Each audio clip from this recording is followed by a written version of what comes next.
ಎಲ್ಲರೂ ನಮಸ್ಕಾರ ಸರ.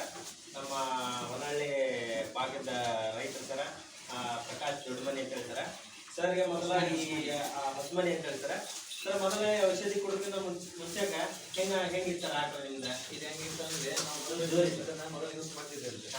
ಹೀಗಾಗಿ ಮೊದಲು ನಮ್ಮ ಫ್ರೆಂಡ್ಸ್ ಸಿಕ್ಕರೆ ಮೊದಲು ಗಾಡಿ ಯೂಸ್ ಮಾಡ್ತಿದ್ವಿ. ನಮ್ಮ ಫ್ರೆಂಡ್ಸ್ ಸಿಕ್ಕಿ ಈ ಥರ ಯೂಸ್ ಮಾಡ್ತಿದ್ವಿ. ಅದನ್ನು ನಾವು ಕಡೆ ತೊಗೊಂಡ್ರೆ ಭೇಟಿಯಾಗಿ ಏನು ಮಾಡಿದ್ವಿ ಅಂದ್ರೆ ಈ ಕ್ಯಾಸೆಟ್ ಕೊಟ್ಟು ಕ್ಯಾಸೆಟ್ ಕೊಟ್ಟಿದ್ದ ಮೊದಲು ಅದಕ್ಕಿಂತ ಮೊದಲು ಒಂದು 5-5.5 6 ಲಗತ್ತಿಗೆ ಇತ್ತು.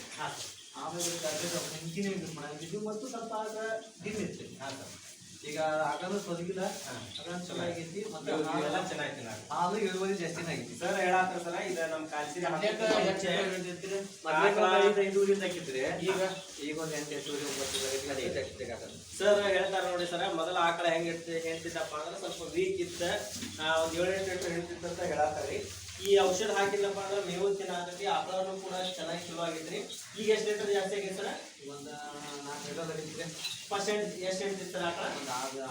ಫಸ್ಟ್ 6 ಲೀಟರ್ ಹಿಡಿತಿತ್ರಿ. ಈಗ ರೀ ಈಗ 9-10 ಲೀಟರ್ ಹಾಲು ಹಿಂಡಾಕತ್ತ ಸರ್ ಹೇಳತ್ತಾರ ರೀ. ವಂಡರ್ಫುಲ್ ರಿಸಲ್ಟ್ ಬಂದೈತೆ ಸರ್. ಎಲ್ಲರೂ ಹೆಚ್ಚಿನ ರೈತರಿಗೆ ಹೇಳೋದಪ್ಪ ಏನಂತ, ಕಮ್ಮಿ ಖರ್ಚೊಳಗೆ ಹಾಲು ಜಾಸ್ತಿ ಮಾಡುವಂಥ ಔಷಧ ಐತೆ ನಮ್ದು. ಯಾವುದು ಸೈಡ್ ಎಫೆಕ್ಟ್ ಇಲ್ಲ, ಹಾನಿ ಇಲ್ಲ, ತೊಂದರೆ ಇಲ್ಲನ. ಚೆನ್ನಾಗಿ ನೀರು ತಿಂತಕ್ಕಂಥದ್ದು, ಹಾಲಿನ ಅಂಶ ಜಾಸ್ತಿ ಆಕತ್ತಂಥ ಒಂದು ಕಾಲ್ಸಿರಿ ನಮ್ಮಲ್ಲಿ ಸಿಗುತ್ತೆ ಸರ್. ಎಲ್ಲರಿಗೂ ನಮಸ್ಕಾರ. ಜೈ ಎಸ್ ಎಸ್ ಸರ್. ಜೈ ಎಸ್.